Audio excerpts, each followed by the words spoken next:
right, ladies and gentlemen, welcome to today's public lecture. Our speaker today, Steve Pacala, is the Frederick Petrie Professor of Biology at Princeton University and Director of the Princeton Environmental Institute. Steve earned his PhD at Stanford in 1982, working on models of resource partitioning and spatially structured competition. He immediately joined the faculty at the University of Connecticut Storrs, and within one short decade, he became professor of ecology and evolutionary biology at Princeton. While at Connecticut, Steve helped pioneer SORTI, a spatially structured, mechanistic, individually based model for forest succession. It's driven by differences among species in allometry and seed dispersal, resource depletion, and the effects of such resource depletion. With Rich Covey and John Seilander, Steve helped revolutionize the study of shade tolerance by quantitatively relating sapling survival and growth to light availability, and then incorporating these responses in the heart of SORTI. Today, Steve focuses on connections between community and ecosystem processes and interactions between climate and the global biosphere.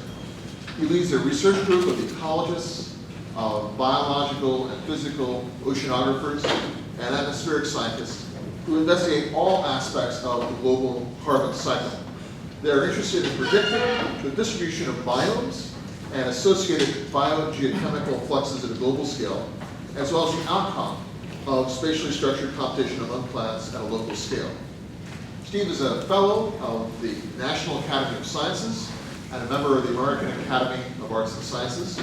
Over the past few years, he's also received the Robert MacArthur Award, a Lifetime Fellowship, and the Award for Best Theoretical Paper from the Ecological Society of America, as well as the Presidential Award from the American Society of Naturalists. Little known fact, he also is a past North American winner of the axe throwing champion.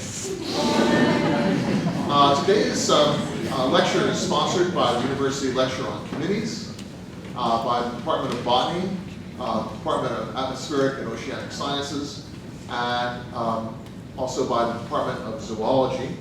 It's open to the public, and actually, if I could very briefly ask a show of hands, faculty who are here, raise it. Students, and general public. Gotcha. All right, thank you so much. After today's talk, there will be a reception in the atrium, so if you can join us and you have a chance to talk with Dr. Pacala if you'd like. So today, Steve is going to talk about the fate of the global carbons. Please join me in welcoming Steve Pacala.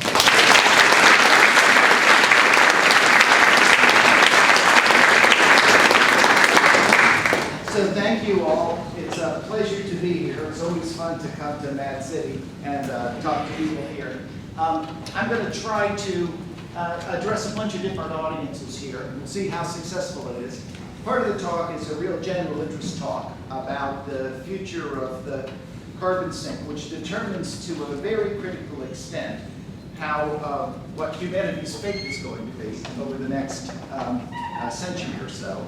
Part of it is a discourse on the way in which a field like ecology becomes mature in a crisis. All right? And part of it is a judgment, an attempt to convince, maybe a sales job, for especially those of you who are physical scientists, about the state of biological modeling theory and how some of it, at least, is becoming a little bit more mature. And I'm also going to try to answer at least one interesting science question, although that answer is going to be preliminary, I gotta warn you. All right, so this is the culprit.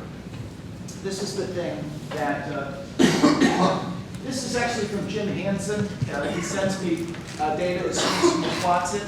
2016, he's put it in his running average there. It's still along the way. You see the global temperature here is just on a shocking trajectory in the last few years. I don't see anybody sees a hiatus anymore in any of those data. I don't know how many of you have seen this, but it's worth seeing. This is a map compiled originally by NOAA, but then adjusted by a group called Climate Central, which is an interesting website if you're interested in imagery that you might want to take a look at. They made all of the temperature records of the world, ocean and atmosphere, into a movie. Okay, so there's no model. This is just a, get this started. I'm going to read off the dates. 1890, 1900, we're looking at temperature anomaly. 1920, 1930, 1940, 1950, 1960, you see that a little lull here, 1970s, 80s, 90s, 2000, 2010, and that's before the end of the hiatus. Okay, we've had the big temperature rise since that time. I like these maps because it allows you to put into context the ongoing debate within the press that is effectively silent inside the academic community now about the reality of the warming, the reality of the imbalance between ingoing and outgoing energy for the planet. Because the data are so compelling, if you look, it doesn't depend on a model or really on any analysis at all. Now, this is the specific thing that I want to be talking about today. This from the Global Carbon Project, Carre's led group. And this is for the latest analysis they did. Another one will be coming out within a month or so. And what this shows is that for the decade from 2004 to 2014, there were an average of 33 gigatons of CO2, billion metric tons of CO2 per year emitted from fossil emissions, and 3.4 from land use. Land use now is a magnitude down relative to fossil. And like every other time for the last 50 years, 44%, average is 45 long term, 44% of that shows up in the atmosphere. And it's because the rest of it goes into the terrestrial biosphere and oceans.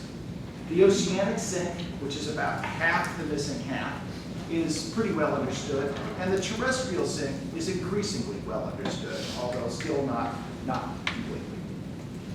Now, these sinks have been operating for a long, long time. We've got the sources at the top here, and that goes from 1960, if you have trouble reading that, to 2000, well, to today. And land use changed. The land use source is on the bottom. That's been declining in recent years. The atmospheric growth rate has been going up. So we've got atmospheric CO2 increasing.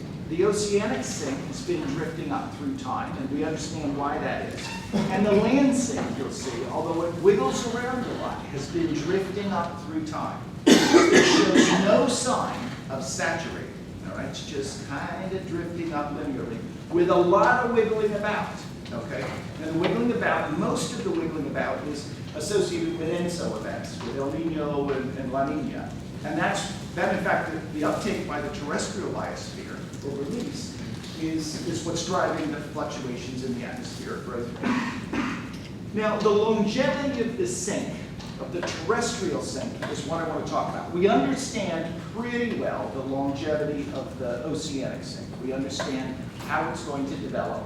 I know there are people who think that we don't.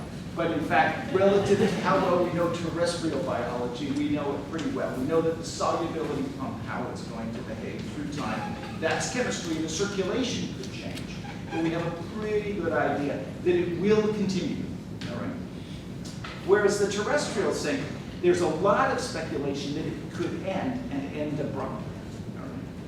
Now, this becomes really important. I talked about this yesterday in a talk on stomates. But I want to belabor a bit more here. These are the two money pieces of prose in the Paris Agreement.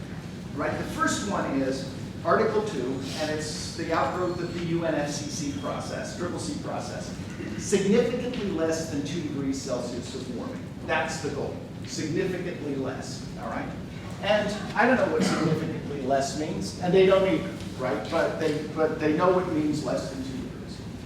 Article 4, Section 1 is the less popularized part of this thing, but the one with way more teeth in it, all right? It's that sources will balance sinks after 2050. And the exact language is ambiguous.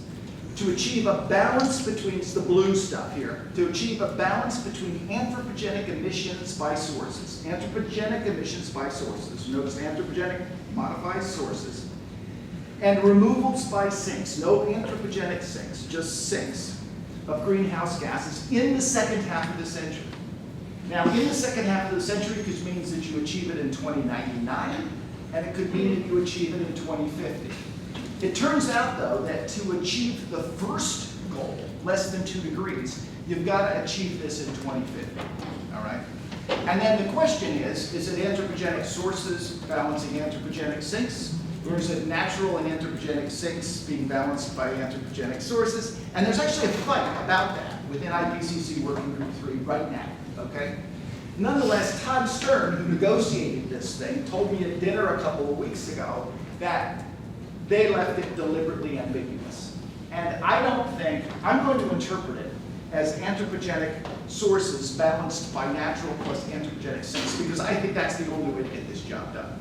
I think that if we don't rely, if we don't have the natural sinks, I think this fight is doomed to be lost, unless some genius invents a magic bullet, right, that makes energy cheaper, that doesn't emit CO2. Okay, so this is a little cartoon of what it would look like, right? We've got current emissions that have been averaging about 35 gigatons of CO2 a year. You see oil, gas, and coal stacked up for 2012. And they've got to decline to some level so that in 2050, they balance the natural sinks at minimum, right? So those natural sinks are the ocean plus land sink.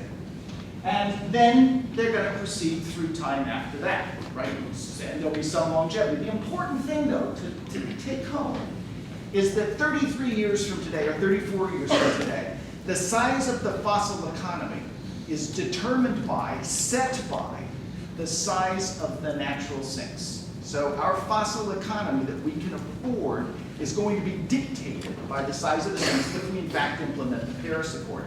And that's why the sinks all of a sudden loom larger in my mind, all right? Because they're going to determine the fate of humanity if we actually implement this accord. And so the question is, how big is that fossil economy going to be? Because the simple fact is that despite analyses that analyses that try to show how to run the entire world on non-fossil sources, I don't personally think any of them are yet credible. I think we need to invent something that is fundamentally new, and we may do so if we're going to run the entire economy on renewable energy. I don't think we can do it. I think it's extremely expensive here. Doing electrolysis with wind, and then when the wind isn't blowing or the sun isn't shining, taking the hydrogen and putting it through a gas turbine sounds great. And it would work, but the problem is the round trip efficiency is 50%, and that's not changeable. That's set by physical constraints. And so it's always going to be expensive. It's really expensive to store hydrogen.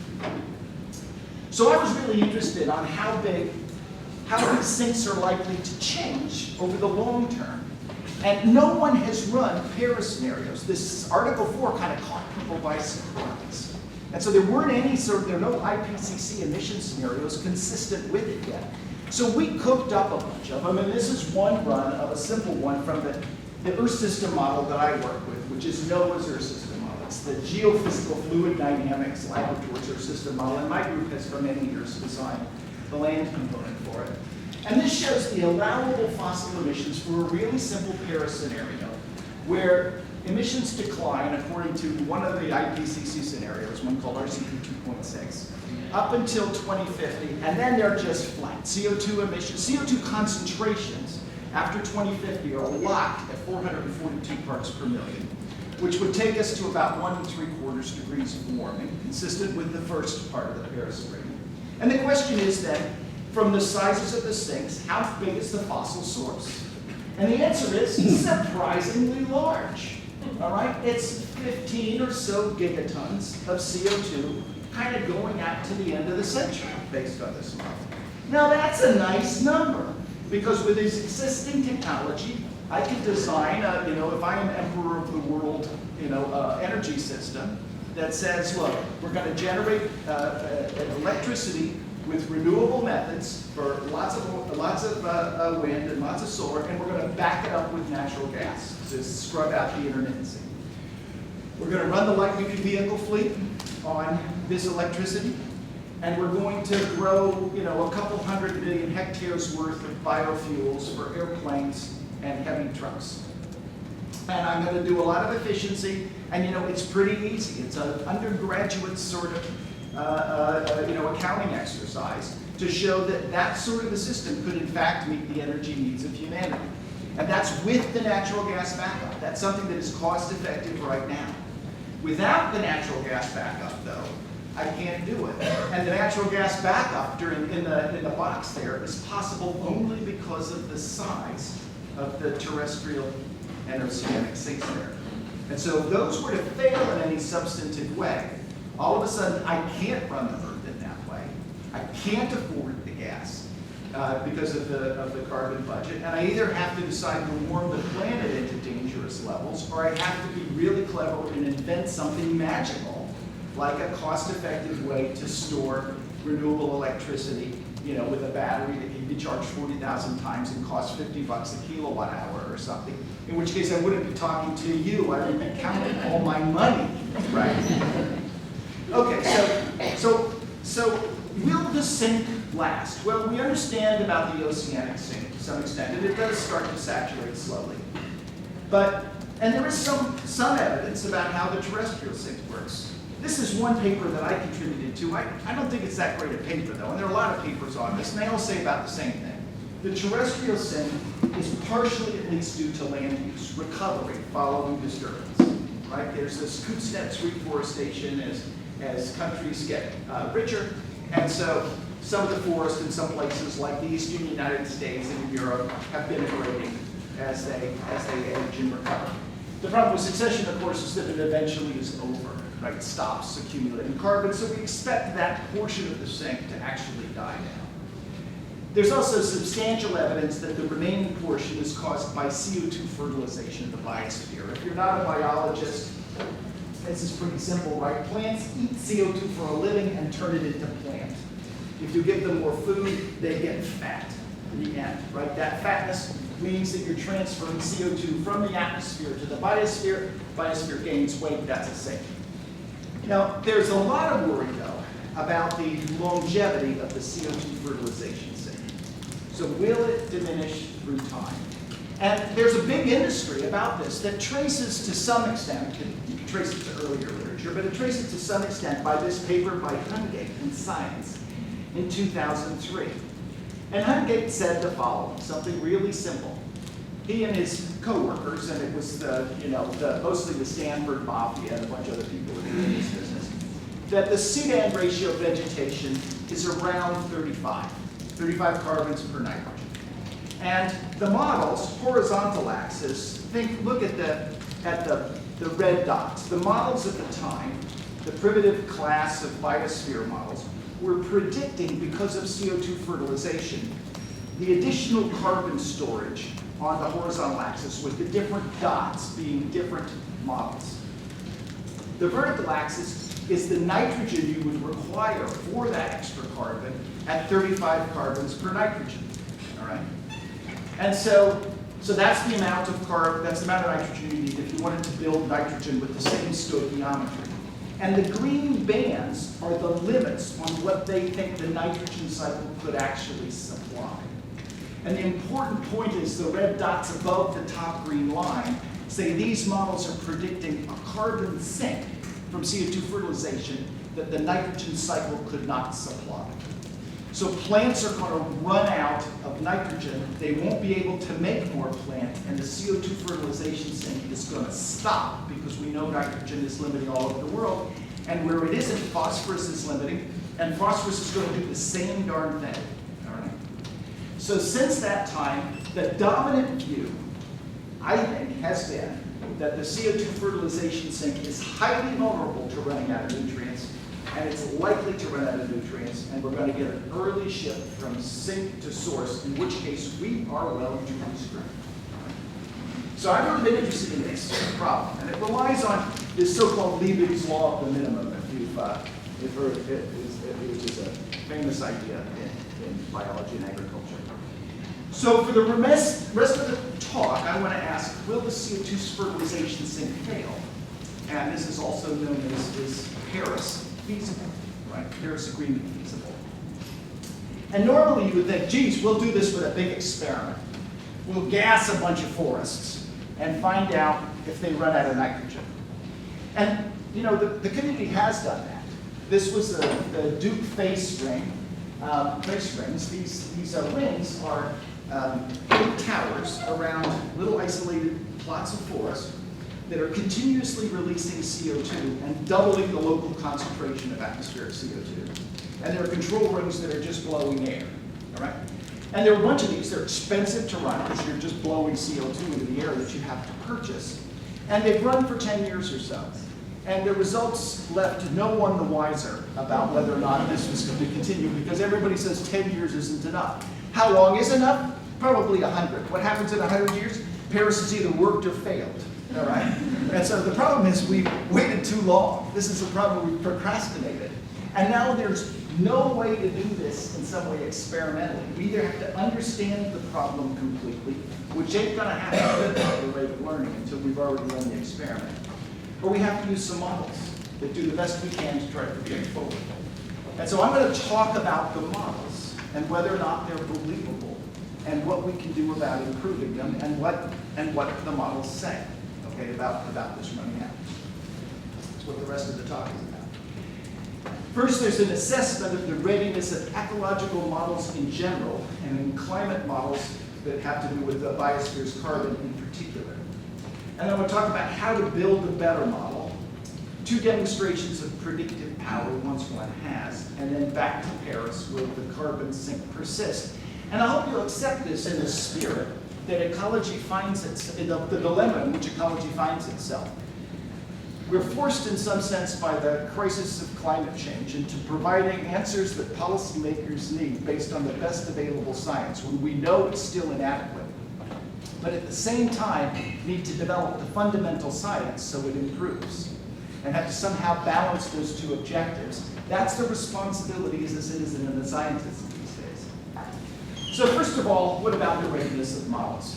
This is what I call theoretical ecology's heroic age. That's Bob May, Robert MacArthur, and Simon Levin, the 3 demigods of the heroic age of theoretical ecology, making models up in the 60s and 70s that were models of ideas. They weren't intended to explain anything in general, or anything in particular, everything in general, but nothing in particular. They were tested by looking vaguely with binoculars at things and saying, yeah, it kind of looks like that. And it was marvelous, okay? But there's a big backlash against it. There often is a phase when a science gets into it, dawns on itself that it could become a discipline, where models of ideas are created first. And everybody argues about the models of ideas, and then there's a backlash saying, that's bull. You know, you have to be able to explain at least one particular, or I don't want to see it. And that happened in the 1980s, led to a real doubling down of theory and experiment in tandem, and led to a transition from what I think of as basic science to engineering in a couple areas in the 2000s. Now, this is not engineering in any pejorative sense. The transition from basic science to engineering occurs when some basic science is now usable and believable. It's when a bridge maker decides to use Newton's equations because it's better than the sort of lore from the guild, okay? And so there are a few areas in which we actually know enough to show that this is now demonstrably mature. So there's some examples of early maturity. There's in general epidemiology, animal epidemiology works now. The foot and mouth disease epidemic in the UK was stopped in its tracks with a complicated program calculated from simple models analytically that were calibrated within 3 weeks in the field. 3 independent groups tuning to the same data, converged on the same answer, they implemented it, and it stopped it exactly as predicted. Spatial distribution, time scale, everything. I'll show you an example from forest models in just a minute. Bristol Bay sockeye salmon population has been managed with stock recruitment models for 50 years. in a workable way and because of special properties of this thing. It's an example that if you can actually estimate the parameters in the model, it works. There's a famous example, a lot of it tracing to work done here at the University of Wisconsin on managing eutrophication in shallow lakes with biomanipulation models. There's predicting and managing soils with the Century model. There's a score of other examples, particular places in which science has poked its head through early and led to something that you could actually use and anchor. So the question is this area of carbon cycle modeling in one of those categories, or is it in some other category? All right, now to understand what the answer is, and it's not a pretty answer, you should understand the difference between parameter estimation and tuning. Parameter estimation means that when you go out and measure something in a model, constant in a model, using like a targeted set of data at the scale that the parameter is measured. A good example is the maximum photosynthetic rate caused by the activity of rubisco in a photosynthesis model in a carbon cycle model. You measure that at the scale of a leaf, or the scale of a plant. Tuning is different. Tuning is where you say, I don't know what some of these constants are. I'm going to take the model outcome, like the size of the carbon sink, and I'm going to adjust parameters to get data on the size of the carbon sink at a much larger scale to be correct. Tuning is dangerous because if you've got the wrong model, tuning will lead to the wrong out-of-sample behavior. So I showed this slide yesterday. It's a cartoon. The red line, the red curve there is a cubic. It's the right model. There's 3 tuning data. You've adjusted the parameters to get the red curve to go through them. And now you have a new datum, which is out of sample, right? The new climate change thing. And it works. If you had fit the blue model instead of the wrong model, it won't work and you get a divergent prediction. And so a real field mark for we don't have the right model yet is that when independent groups tune their models, they diverge from one another. And a field mark for maturity is when independent groups tune their models, they converge on one another. So in the examples of maturity that I showed you, they were independent groups and they all come up with the same answer, and so that makes politicians and everybody else comfortable with going forward with the predictions of the models and everything is kumbaya, right? Now, in biological models, there's a bad story in place. So this is the size of the gross land uptake, the size of the terrestrial carbon sink, predicted through 2100 by the models in the latest IPCC round, the CMIP5 models. Now these are not the current models. These are frozen some time ago, but this is the current sort of the latest intercomparison study that's been done. And of course, while there are tuning data, a lot of them are pretty close together, and then they diverge into a cornucopia. And it's a bad cornucopia. The difference there is something like 16 gigatons different from one another of carbon. That's way more than the annual fossil emission. All right? So this is a real indication that these models simply aren't ready and not up to the scale, not up to the task of predicting whether or not Paris is feasible and what we ought to do, right? And so what do you do about that as a biologist? Well, what I've done over the last 20 years is, while producing some of these things for NOAA, have worked on the fundamentals. See, in an atmospheric model, we know that atmospheric and oceanic physical models aren't correct because we can't implement the Navier-Stokes equations, for instance, at the right scale. But you at least know what the equations are. Okay? And that may be small comfort if you're an oceanographer or an atmospheric scientist, but it leads to great envy if you're a biologist, okay? And so what we've all been trying to do, if you're working on the fundamentals here, is to try to work on what those fundamental equations are. Is there a way to do the scale up that we need to do that is demonstrably correct?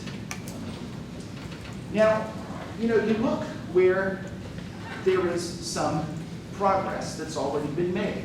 So I'm going to switch to how to build a better model, and this is scaling from the plant to the forest stand first. So it turns out that forest simulators, I'll show you some movies of one in a minute, and Tom in fact mentioned forest simulators. A lot of people have worked on forest simulators, and they're used all over the world to manage timber. Now what you do is you simulate the fate, the growth, death, birth, reproduction, and dispersal of every single plant in a stand throughout its life cycle. So they're defined as a model of an individual plant and how it interacts with resources like local light, water, and nutrients, and how an individual plant affects locally available light, water, and nutrients. And then you simulate literally millions of these things and predict dynamics through time. And this is a model I worked on now 20 years ago. It's from 1996, and that's some output of a whole bunch of trees in a New England forest, different species interacting with one another. You can see seedlings and saplings on the ground, and they're all competing happily. And so we know that these have worked for a long time now, and part of it is they're used by industry to make money, right? But also scientifically, so that for instance, when we built the sortie model, we went out and made some measurements on trees growing along roadsides, not special places, early successional stands and blah, blah, blah. We stuck them all together and predicted 1,000 years of succession. And then we checked the output against the known old growth stands in the same region. And those are for each species, that's hemlock, beech, yellow birch, and so on, those are predicted versus actual abundances in old growth where we had never been. And that's pretty good, all right? So that's demonstrated predictive power over a millennium or so. There's also a lot of other examples now. I'm going to harp on one that I know well because it also used the sortie model, among other models. The largest insect outbreak in history occurred in British Columbia in the early 2000s. And it was a lodgepole pine epidemic that knocked out, killed, essentially, all the canopy trees in an area the size of New York State. All right? And this was terrible. It was terrible, terrible, terrible, because there were communities throughout this region who relied exclusively on the economic base of this lodgepole pine forest, and it was now dead. And they immediately did an analysis and said, you know, we can do pretty well for 15 years salvage logging the dead lodgepoles. All right, we can still cut them down, they'll still be usable, but after 15 years, they're no good anymore. And then if nothing's going to be ready to harvest for 35 years at least, so there's a 20-year gap, and what we have to do is depopulate and never return. All right? And that was a bad thing, so that made everybody unhappy, right? And so, but in many stands, there were saplings of a couple of species, interior spruce and subalpine fir, that hadn't been killed and that were waiting in the understory. Sometimes common, sometimes not. And the question was, is there any way to get these things to grow up in 15 years and create an economy out of them, bridges over? And nobody knew the answer because this didn't happen, right? There was no, you couldn't go to data and find out whether or not this would work. So you had to use models. And fortunately, these two people here aren't the same person. Let me say they were identical twins, you know, that their mother dressed identically. That's why they still dress identically. So they worked together, and they had modified the sortie model for multi-species stands, and it wasn't an industrial model, it was a research model for the British Columbia Forest Service. Worked really well. And they said, well, let's try it. And it worked. They said, yeah, if we avoid salvage logging those stands with a lot of advanced regeneration, there's enough of it that we can actually save British Columbia, right? And so the industry said, oh, you know, you used the wrong models. They modified their own models to do it, independently tuned, and we came to exactly the same conclusions. And then everybody said, oh, we all agree, we all love each other. And British Columbia passed a law, you know, that said you can't salvage log above the threshold of advanced regeneration present that the model calculated. So that's what I mean by maturation and, you know, science and engineering, right? So demonstrably this thing, and it has worked, right? So the big problem is you'd like to say, okay, well, let's use this example of success and build a biosphere model out of that, all right? The problem is you can't simulate all 3 trillion canopy trees on the Earth. There's 3 trillion of them, all right? You can't build a global model this way. You have to figure out some way to do the scaling mathematically in the same way you can scale from the stochastic rules of molecular motion to the dynamics of gas volumes and pressures and concentrations, the Navier-Stokes equations from the stochastic process route, the Lagrangian route can do. You have to have some analogous way to do that. Now, you know you probably want to start with the forest model first because most of the terrestrial biosphere is carbon. either is or used to be wood, all right? Wood lives a long time, so it accumulates, and that's where most of the action is. Also, these models, because they deal with height-structured competition, have the function of wood, which is sadly to try to kill your neighbor and her children before she kills you, okay? Thing is a competitive weapon. It isn't a nice thing, okay? Wood is nasty. So for 20 years, I and others have tried to figure out the mathematical scaling rules that would allow us to reduce one of these force simulators to something like the Navier-Stokes equations, okay? And so the model that I'm going to be talking about does that, and it's the current NOAA model, and we call it LM4, and this is a slide on it, but that's the last I'm going to say about it, okay, because this slide is boring. So how does something like this work? Well, we'll start with a picture of a force simulator running, and you're looking at it from the top down. That's yellow, that's white pine and eastern hemlock competing in a simulation. And the reason the blobs, which are the canopy things, are moving around is that there's phototropism in the stem as it's moving towards gaps and stuff. And so this time you see gaps forming and all this stuff happening. And so what one wants to do is develop what's known as a moment approximation. Now how does that work? So what you do is you throw a box down on the ground, small box, and you wait till time t, and you say, is there a hemlock between this size and this size in that box? And the answer is either, if the box is small, either a 1 or a 0 at time t. And then you do that thousands and thousands and thousands of times, and you find out the fraction of times there's a hemlock of that size at time t, and that species in the box. And the fraction of time divided by the area of the box is the population density of hemlock in those runs at that time and that size, okay? And so it's a mean. It's called an ensemble mean.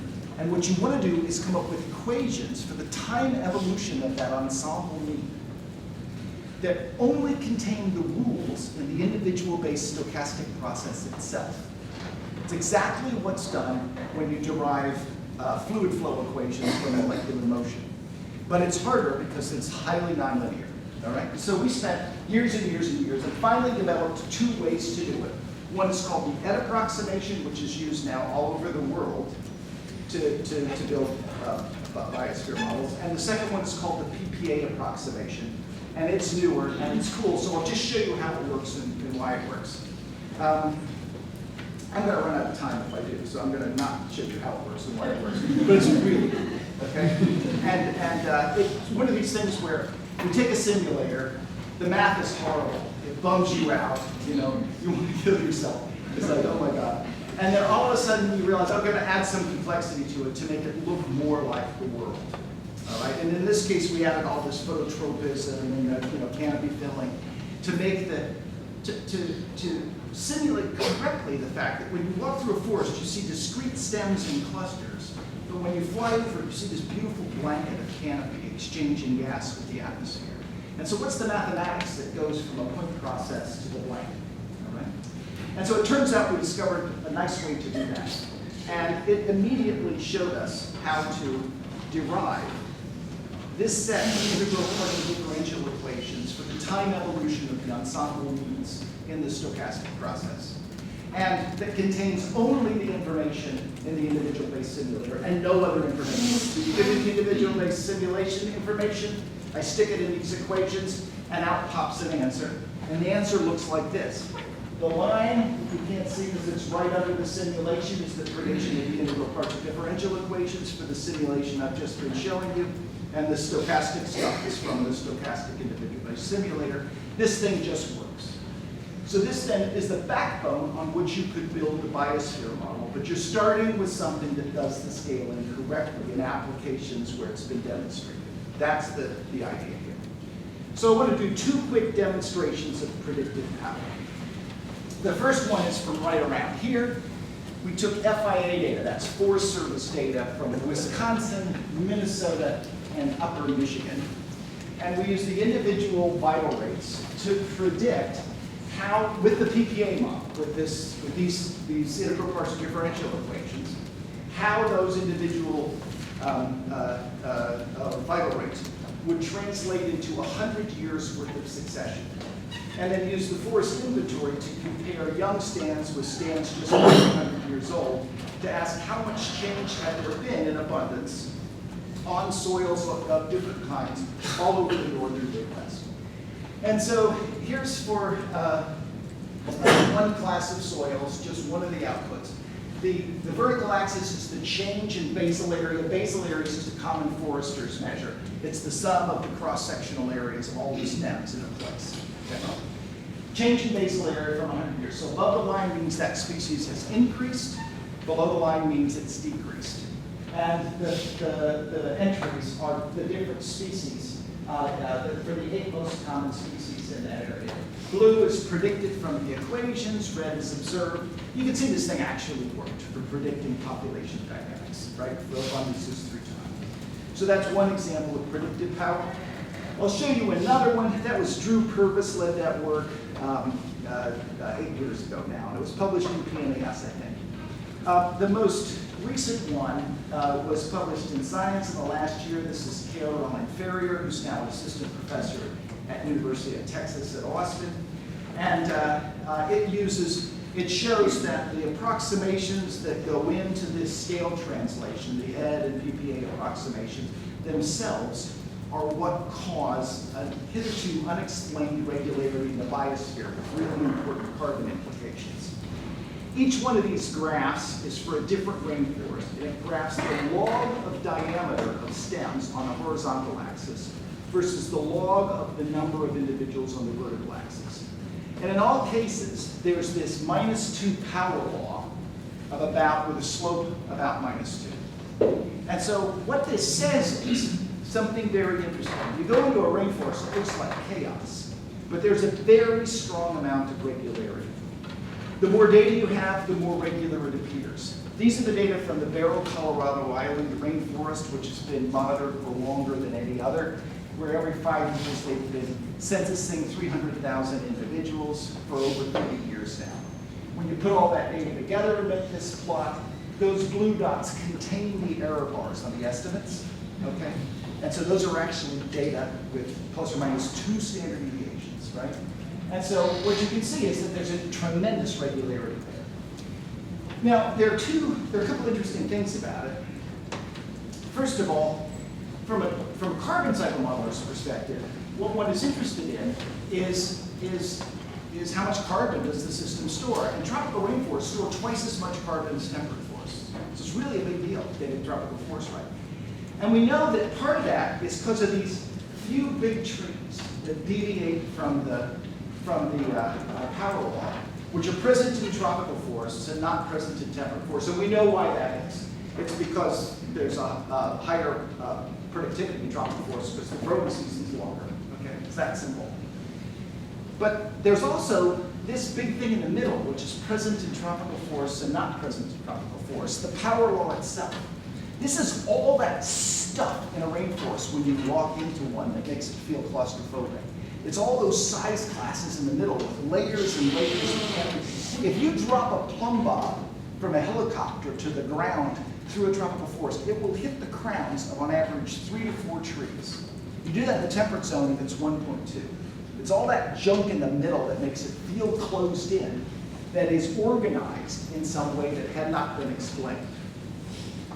Now, Caroline Ferrier showed by looking at a chronosequence of gaps in the data in the BCI data, the Barrow, Colorado rainforest data. The gray envelope there are, if you're inside the gray envelope for a given size class in the horizontal axis, then you're on the power law. If you're outside the gray envelope, you're outside the power law. And what she shows is that as gaps age, all of the size classes fall into the power law envelope. And that means that this power law is organizing during gap regeneration. So it's a transient that is due somehow to the successional recovery. So not to belabor it, what we did was to build the simplest model that includes the properties that allow us to scale from individual to stand and relative. It's a thing called the ED approximation and a thing called the perfect plasticity approximation. We made the simplest model we could that included only those things. The N approximation requires that there be some recurrent disturbance, and so the upper cartoon shows an age-structured mosaic of different disturbance ages in a stand. We took the ages from disturbance records from remote sensing by Jeff Curry's group in the central Amazon.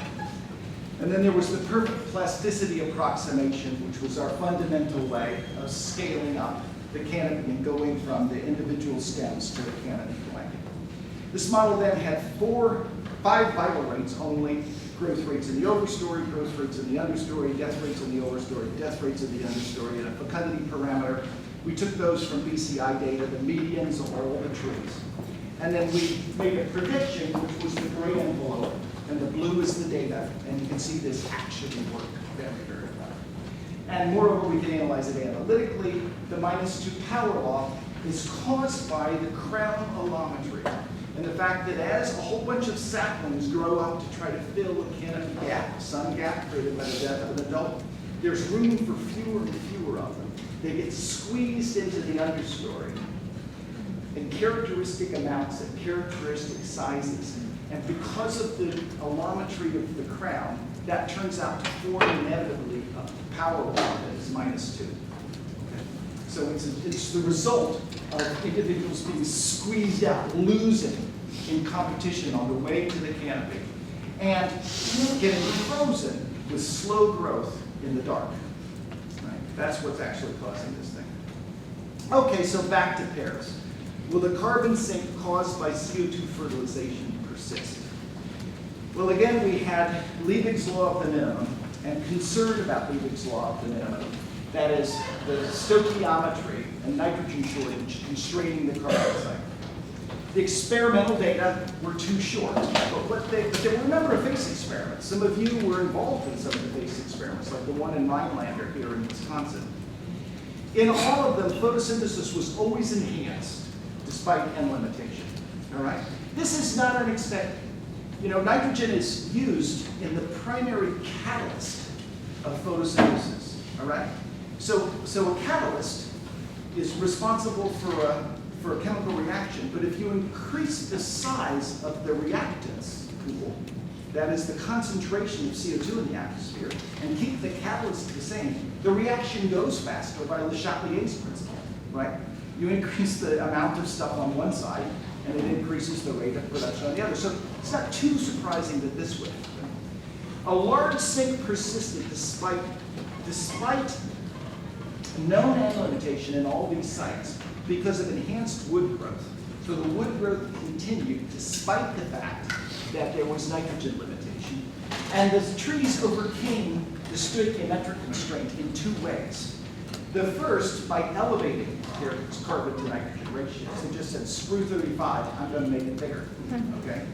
And the second thing they did was microbial priming, which a student here, who now works for me, has done a really cool paper on, but I'm not going to talk about that one. Now, what about this change in the stoichiometry?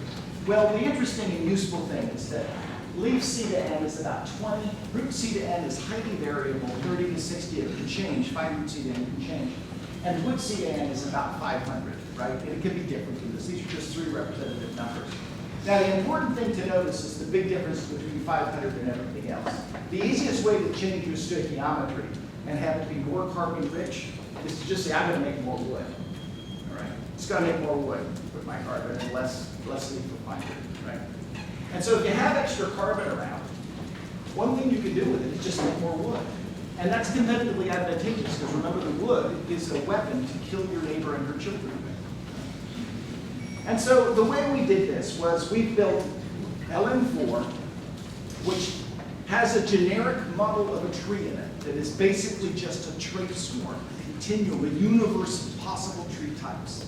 And by setting the parameters in this thing, you could set it for any one species, or you could actually run the continuum itself. And so we have a model of a tree, a biophysical model of a tree with physiology and gas exchange and all this cool stuff in it. And then you put them all together and they compete using a force simulator-like thing, right? And we use the analytical equations for the time evolution of the ensemble means. And that's coupled then to the atmosphere with transfer of matter, energy, and momentum. It's a full-blown carbon cycle model. Now, the question we want to ask is, under CO2 fertilization, what do the winning trees do? Right? Because some trees win and some will lose, right? Strategies that are good under the CO2 fertilization regime will win in competition, they'll increase, and the other ones will decrease. Do the ones that win put most of their excess carbon into their wood weapons? In which case, because wood is long-lived and carbon-rich, you get a very big sink. Or do they put it all into their leaves and fine roots, which fall off every year and decompose, in which case you get a very small and failed sink? That's the fundamental question. And so we built the model and we asked this question. And the first thing we did was we asked, well, can it predict the way in which those allocations change on real productivity gradients? This is Ray Dubzinski's work in 2011. The vertical axis there is the fraction of productivity to wood, and it's foliage, and then it's wood again, foliage, roots, and fine roots. So the interesting thing that those graphs show is that the big trade-off in the data, which are the dots, is between the fraction of NPP to fine roots and the fraction of NPP to wood. The arrow shows the direction of a productivity gradient. As productivity goes up, forests change from being fine rooty to being allocated mostly to their wood. All right? There's no change in the root shoot trade-off or in the leaf wood trade-off, which are what everybody expected. The trade-off between fine roots and wood.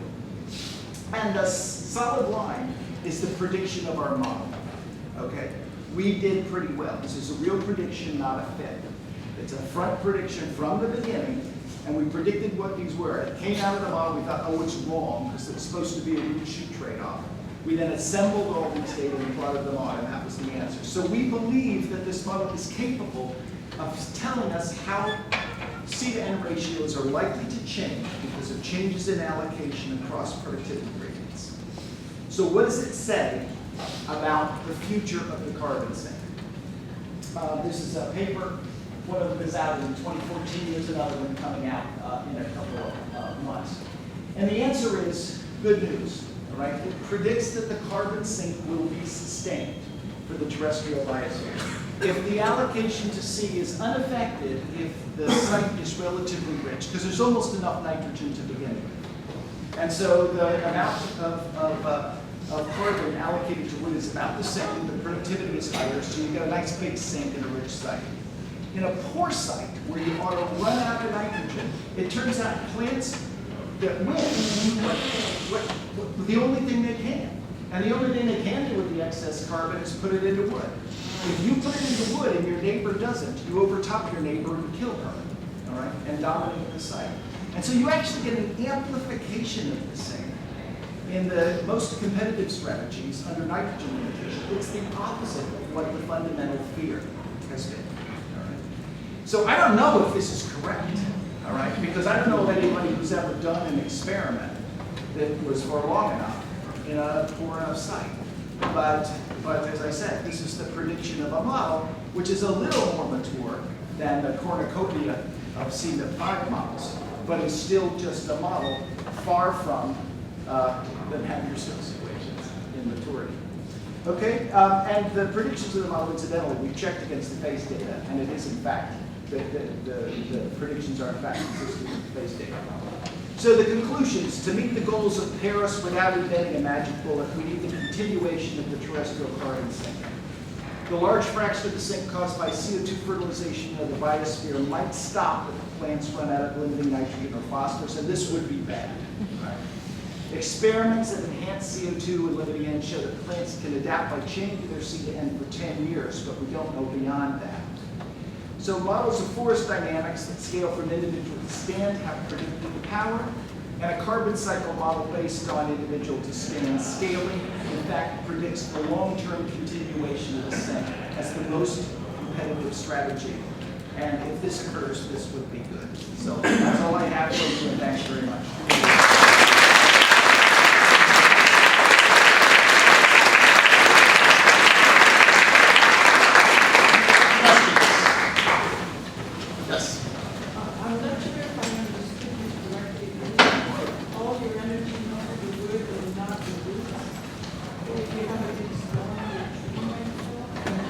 So what they do is, imagine that you have a certain amount of carbon. and you have an allocation to roots, leaves, and stem, which is in some sense competitively optimized. And now somebody doubles the CO2. And so all of a sudden you have a lot more carbon coming in, but no more nitrogen.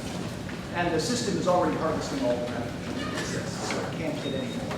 Now the question is, how do you rebalance? Do you throw some of that carbon away? Do you put it into fine roots or put it in leaves?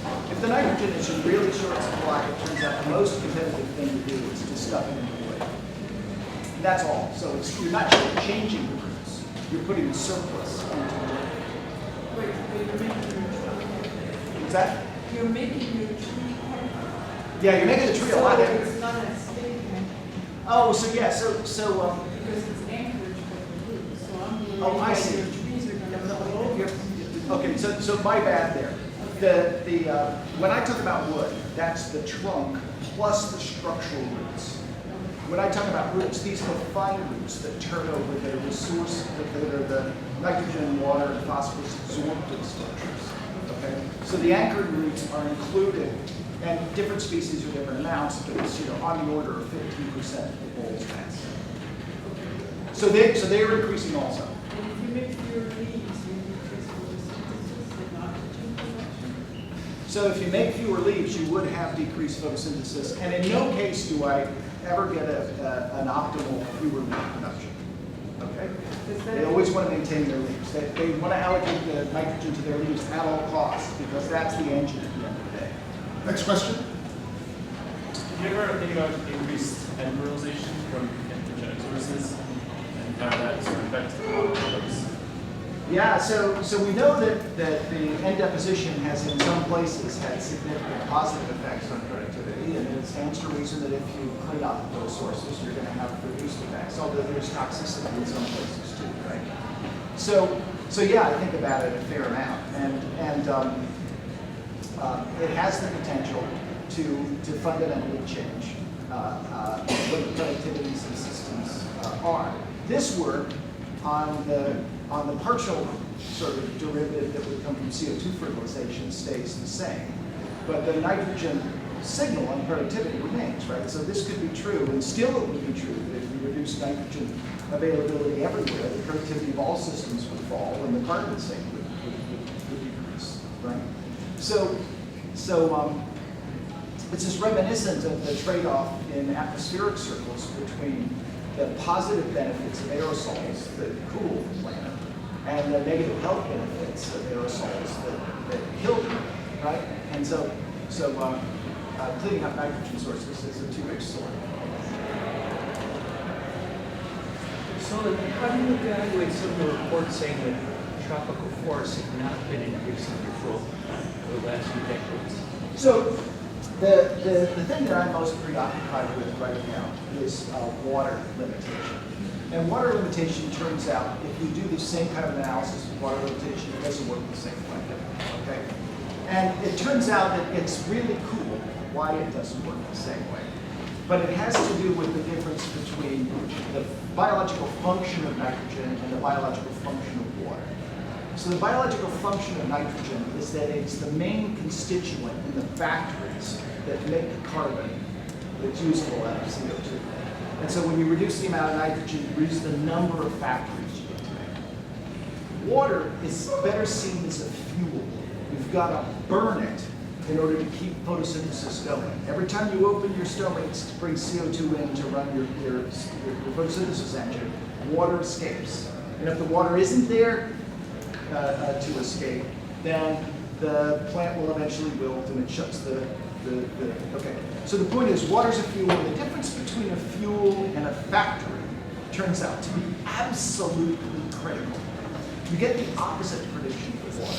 If there's substantial water limitation, I predict the dry up of the same. Okay? Now, the Amazon, the nitrogen and phosphorus mafia says, see, it's starting to run out of nitrogen. But the fact of the matter is the Amazon just suffered the two biggest droughts in the last probably 500 years, both in the last 10 years. And so I think the jury's out.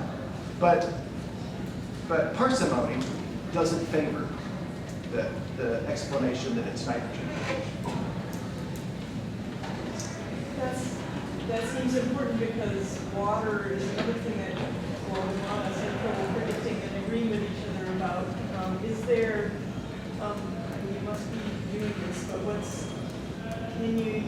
this improved approach to think about the soft spots in that and what matters about modeling water? Yeah, so in terms of predicting water, predicting precipitation is improving a lot just as the scale of models improves. So jumping below 50 kilometers has all of a sudden allowed the models to start predicting extreme rainfall, and they observe changes in extreme rainfall. And that problem appears to be working itself out, just as we're able to discretize the Navier-Stokes equations better. But there's a lot more to predicting water than just predicting precipitation, right?